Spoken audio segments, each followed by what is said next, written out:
बार्टी या संस्थेतर्फे विद्यार्थ्यांकरता विविध योजना राबवल्या जातात आणि सध्या या योजनांमध्ये काही फेरबदल करण्यात आलेला आहे. अनेक नियम बदलवण्यात आलेले आहेत. आमच्यासोबत बसलेले आहेत रिपब्लिकन पार्टीचे प्रवक्ता राजन वाघमारेजी.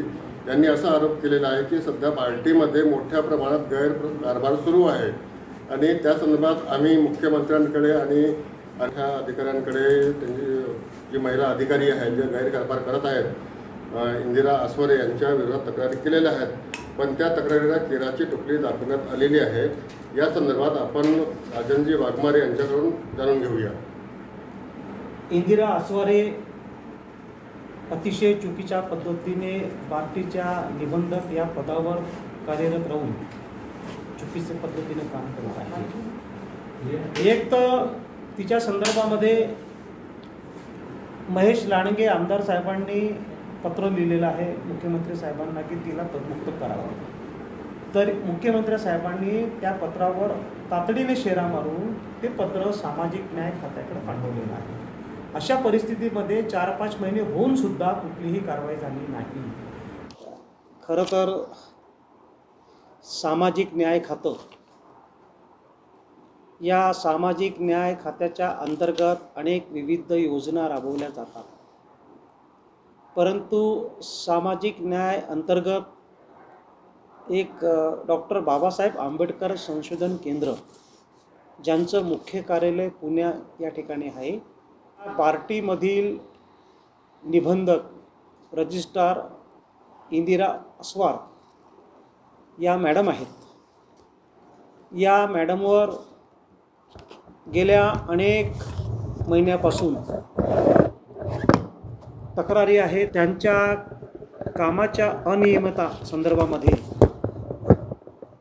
जे चाललं आहे ती अतिशय महाराष्ट्रामध्ये नाराजी पसरलेली आहे आणि या संदर्भामध्ये 10 आमदारांनी एखाद्या खात्यामधील एका अधिकाऱ्यांच्या विरोधात 10 आमदारांनी तक्रार करावी मुख्यमंत्र्याकडे,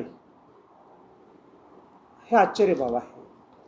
या इंदिरा आसवार या मॅडमला सामाजिक न्याय खात्याचे अधिकारी तिच्या पाठीशी आहेत.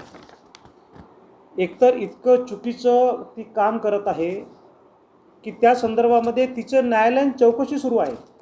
न्यायालयीन चौकशीसुद्धा सुरू असताना तिच्यावर कुठल्याही कारवाई झालेली नाही. हे मी आपल्याला पत्र दाखवतो आहे. महेश लांडगे आमदार साहेब आहेत. महेश लांडगे साहेबांनी मुख्यमंत्री महोदय एकनाथ शिंदे साहेबांना तक्रार केलेली आहे की हिला या पदावरून पदमुक्तच करावं. तरीही या पत्रावर आमदार साहेबांच्या पत्रावर मुख्यमंत्री साहेबांनी रिमार्क केलेला आहे की तात्काळ कारवाई करावी म्हणून. या आदेशाला सामाजिक न्याय खात्याने केराची टोपली दाखवलेली आहे. म्हणजे इंदिरा आसवारच्या पाठीशी कोण आहेत, कोण तिला पाठबळ देत आहेत? एक चुकीची अधिकारी जर त्या पद्धतीनं काम करत असेल आणि पार्टी संस्था जर बदनाम होत असेल तर याच्यावर कारवाई झाली पाहिजे ना या मॅडमवर. आम्ही कुठल्याही पद्धतीनं खपवून घेणार नाही. आम्ही Republican Party of India Athawale साहेबांच्या नेतृत्वामध्ये केंद्रीय मंत्री रामदास आठवले साहेबांच्या नेतृत्वात आम्ही सत्तेमध्ये आहोत. पण सत्तेमध्ये असला तरी हा नंगा नाच होत असेल आम्ही सहन करणार नाही. एकतर अनुसूचित जाती ज्या घटकातील 59 जातीच्या बेंचमार्क सर्वेक्षण संशोधनाच्या काम जे सुरू आहे ते अतिशय ठप्प आहे, अतिशय मंद गतीनं आहे. याच्या जातीचं संरक्षण करण्याच्या संदर्भामध्ये सुद्धा इंदिरा आसवारांचा फार मोठा हातभार आहे, पण ती जुमानत नाही. म्हणजे नेमकं तिला कोणत्या अधिकाऱ्याचा पाठबळ आहे कळत नाही. पण माहितीच तो मला एक कळतो आहे की ते आता निवृत्त झालेत. दिनेश निंगडे नावाचा अवर सचिव हा अधिकारी तिच्या पाठीशी होता म्हणून तिच्या चालत होतो. परंतु अनेक तक्रारी एका महिला अधिकाऱ्यांवर एक नाही 10 आमदार जर तक्रारी करत असतील, पत्र लिहित असतील तर अतिशय गंभीर बाब आहे. जर 8 दिवसाच्या आत कुठलीही जर कारवाई झाली नाही, आमची मागणी एवढीच आहे की तिला पदमुक्त करावं किंवा तिच्या मूळ कार्यालयात पाठवण्यात यावं. कारण अनुसूचित जातीच्या घटकातील काम करण्याची बार्टी संस्था मोठी आहे, एक मोठं बजेट आहे या संस्थेला, आणि म्हणून बार्टीचं नाव बदनाम होऊ नये या संदर्भात आमची अशी मागणी आहे की तिला पदमुक्त करावं. दुसरी अतिशय महत्त्वाची आहे की एक त्याला आपण म्हणतो की BOG एक नियम मंडळाची बैठक असतो.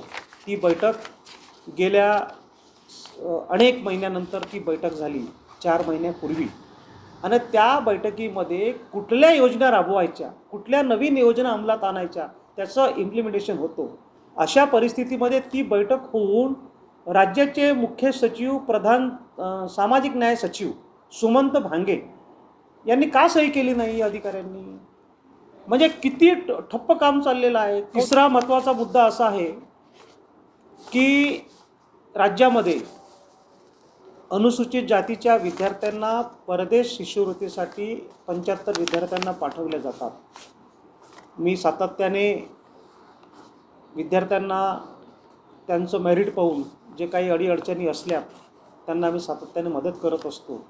पण एक गंभीर बाब या ठिकाणी मला सांगावंसं वाटते की आम्ही सत्तेमध्ये असून आम्ही काहीच बोलायचं नाही का? एकतर 52% अट होती, ती अट आता राज्य सरकारने 75% टाकली. याचा अर्थ असा आहे की अनुसूचित जाती घटकातील विद्यार्थ्यांना या शिक्षणापासून वंचित ठेवायचं का, हा प्रश्न आमच्यासमोर पडतो आहे. दुसरं की 6 लाखाची मर्यादा होती, ती 6 लाखावरून मर्यादा 8 लाख केली. तिसरी त्यांनी अट त्यांनी घातलेली आहे की पहिल्यांदा एका कुटुंबातील 2 विद्यार्थी फॉरेन शिष्यवृत्तीला जायचे शिकायला.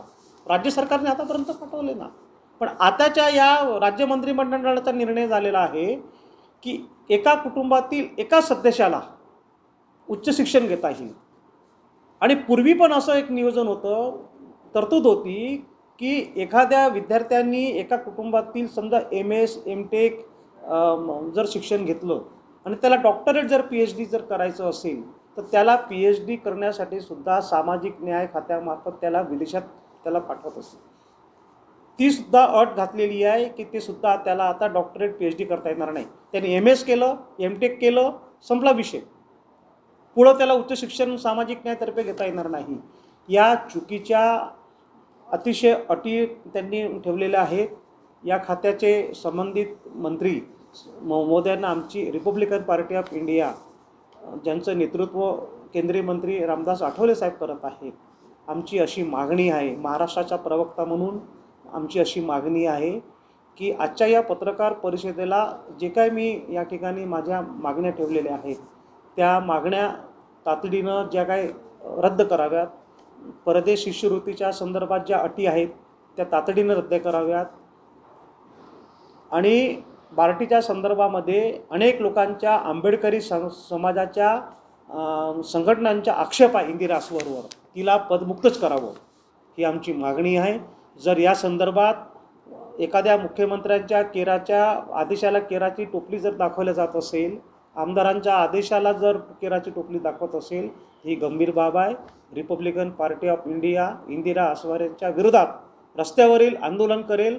हा समाज इंदिरा आसवारेंची मुजोरी, इंदिरा आसवारेंची दादागिरी आंबेडकरी समाज खपवून घेणार नाही. आंबेडकरी महिला अधिकारी इंदिरा आसवारे यांची कोण पाठवण करत आहे? आता पूर्वी तर दिनेश बिंगडे नावाचे अवर सचिव सामाजिक न्याय खात्यामध्ये होते, त्या व्यक्तीचं तिला पाठबळ होतं, म्हणूनच तिची एवढी दादागिरी होत होती. अरे 10 आमदार तक्रार करत असताना तिच्यावर कारवाई होत नाही. मुख्यमंत्र्यांच्या शेरा मारून ते पत्र सामाजिक न्याय खात्यामध्ये येतो आणि सामाजिक न्यायाच्या मार्फत सुद्धा काही कारवाई होत नाही. आश्चर्य बाब आहे ना.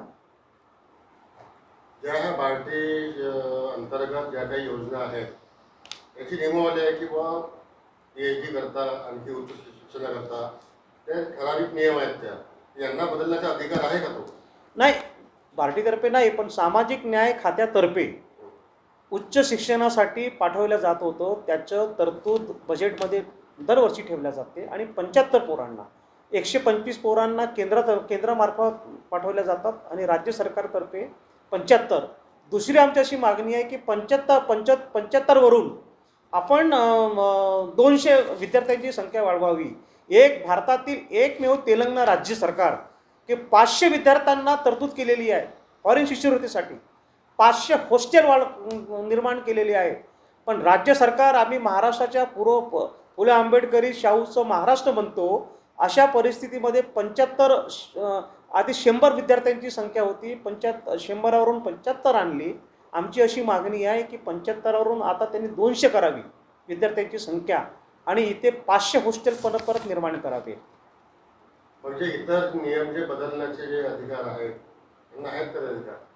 म्हणजे आता असं आहे की मंत्रिमंडळाच्या कोणी अधिकारी, काही जातीवादी अधिकारी असतात, ते अधिकारी काय करतात,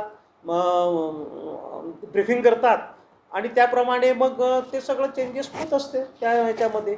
पण हे चुकीचं आहे की एकतर या पद्धतीने करू नये, कारण आपण फुले आंबेडकरी राज्यामध्ये राहतो आणि आम्ही त्यांच्यासोबत आहोत. लोक आम्हाला प्रश्न विचारतात ना की काय चाललेलं आहे महाराष्ट्रात त्या सामाजिक न्याय खात्याचं.